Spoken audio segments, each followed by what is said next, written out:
So we're looking at Lesson 5.2.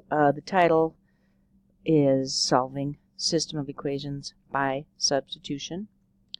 There it is, right there, substitution. And these are the steps. And I hope that as you look at this, you're not too concerned. We have 5 steps in this process.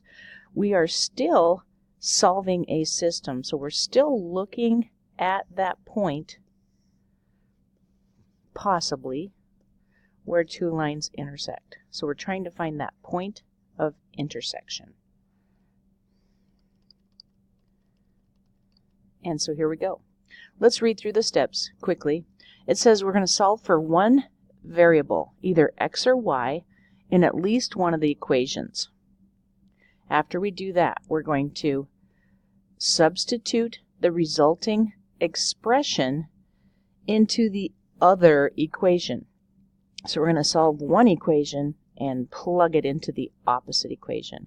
We're going to solve that equation to get the value of the variable that we first solved for. We're going to substitute that value into the original, this is important, original equations, and then solve. We're going to write the values from steps 3 and 4 as an ordered pair, x and y. And that's what we talked about. We're looking for that point of intersection, an x and y ordered pair that makes the equation true. So we're going to start here with example A, 1a, and it says we have the equation y equals 2x. Well, that's indirect variation. And we have the equation y equals x plus 5. So let's refer back to step 1. It says solve for one variable. Well, this is solved for y. This is what y equals. And over here, this is what y equals. Remember, we're looking for a single ordered pair. So that y, if it satisfies both equations, if these guys are both equal to it, then they are equal to each other. So we're going to take what y equals here and what y equals here. Because they're both equal to y, they are equal to each other. And then we have a simple equation that we can solve for x. In doing this, we see that x is equal to 5. Well, what we're looking for is an ordered pair, x and y. And what we have right now is x. We need to find our y value. So that's simple enough. We're going to take what x equals and we're going to substitute it into the opposite equation. Here's our equation, and we're going to substitute in x equals 5. That gives us y is equal to 2 times 5. So when x is 5, y is 10. Now this ordered pair should make sense in both equations, and what you want to do is check that quickly. If we check it here, x is 5, 5 plus 5 is 10. Check, check, check, check. Works for both of them. Let's go ahead and look at example 1, part B. And you guys should have those steps in front of you. These are going to get just a little bit tougher each time, so we got to refer back to those steps. So the original, step 1 says, solve one of the equations for x or y. Well, the second one is solved for y. This is what y equals. They are interchangeable. So I'm going to take this value and replace in the opposite equation the value y, because they're both equal to y. Here's what it's going to look like. The original equation read 2x. We're going to replace y with its expression that it is equal to. Y equals x minus 4, so we're going to replace y with x minus 4, and that's still equal to 5. This is the original equation. We just substituted in the value for y into the equation. Now we can simplify. We have 2x plus x, 3x minus 4 equals 5. We're going to solve, adding 4 to both sides. we get 3x equals 9. Dividing by 3, x equals 3. Well, once again, we have half of the ordered pair. We have 3, comma, something. We're going to go back up to one of the originals. I would say this would be the easiest one to work with. And we're going to replace the x with what it equals. It equals 3. 3 minus 4. Y is equal to negative 1. Y equals negative 1. Again, we're going to plug these back into both original equations. Just above here, let's say 2 times the value of x plus the value of y. Does that equal 5? 6 minus 1 equals 5. Works in that one. How about this one? 3 minus 4. Does that equal negative 1?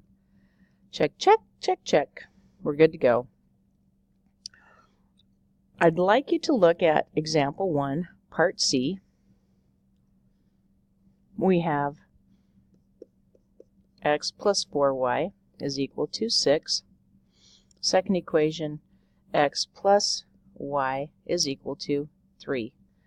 Remember, step 1, we have to solve one of the equations for x or y. My first hint to you is this. Which equation has an x or a y with a coefficient of 1, meaning there's only one of them? Well, this one does. We can see that 1x is equal to 6 minus 4y. We could do that.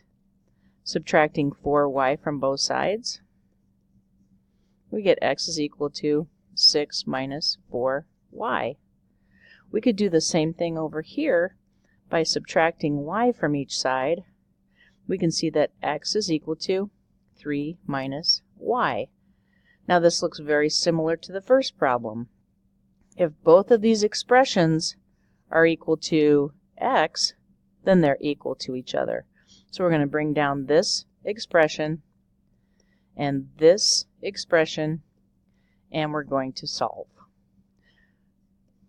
I want to work with my variables first. I see by adding 4y to both sides, I can maintain a positive coefficient.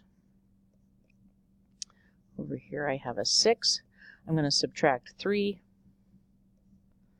and I see that 3 is equal to 3y, so y is equal to 1 by dividing by 3 both sides. Well, we have one of the variables. We're going to plug it back into either one of the original equations. And so for example 1, part C, those original equations were x plus 4y equals 6 and x plus y equals 3. Plugging a 1 in for y and a 1 in for y. 4 times 1, 1. We can solve for x. Now it should equal the same thing in both equations. On the right hand side, subtracting 1 from both sides, I see that x is equal to 2. And on this side, subtracting 4 from each side, good. I see x is also equal to 2. So it is true, when x is 2, y is 1. That's our ordered pair. We would write it as the ordered pair 2, 1, being the point on the coordinate plane where the lines intersect. You guys need to check it out, 1A, 1B, and 1C, and show me your work so we can check. Well, so pause and go do those problems, but we're going to move on. You can pause the video, but we're going to move on to example 2. Example 2 says there could be a system where we have to use the distributive property. So we've got our two equations, and we need to see where they are intersecting. So these are the two. We know that we have to solve one of them for x or y. Remember, my hint is one of the equations containing a coefficient of 1. And we can see that the green equation was. So we want to solve this equation for x. By adding 4y to both sides, we get x by itself. We're going to take what x equals, and we're going to substitute it in for x in the opposite equation. That's going to look like this. 4y minus 5 times, what does x equal? We're going to replace that with 11 plus 4y equals 9. So here's where example 2 says you might need to use the distributive property. We can see that we need to do that right now. We're going to distribute the negative 5 to both terms in the x expression. Remember, that is negative 5. So bring down your first term, 4y. It's negative 5 times 11, and it's negative 5 times 4y. That equals 9. So we're going to go ahead and solve. 4 minus 20, we have negative 16y minus 55 is equal to 9. We're going to add 55 to both sides, and we can see that negative 16y is equal to 64. So we know, dividing both sides by negative 16, that y is equal to negative 4. Substituting that back into one of the originals, I think that this one looks the easiest. We're going to bring that one down. X minus 4y is equal to 11. We're going to substitute our value for y. That's going to be x minus 4 times what y equals, negative 4. And we get x plus 16 equals 11. X, subtracting 16 from both sides, x is equal to negative 5. So our ordered pair, negative 5, negative 4, there's our solution, the point in the coordinate plane where the lines intersect. So back 5, down 4, it would be over here in the third quadrant, and we could check that with our graphing calculators. But it's important that we understand the steps of substitution.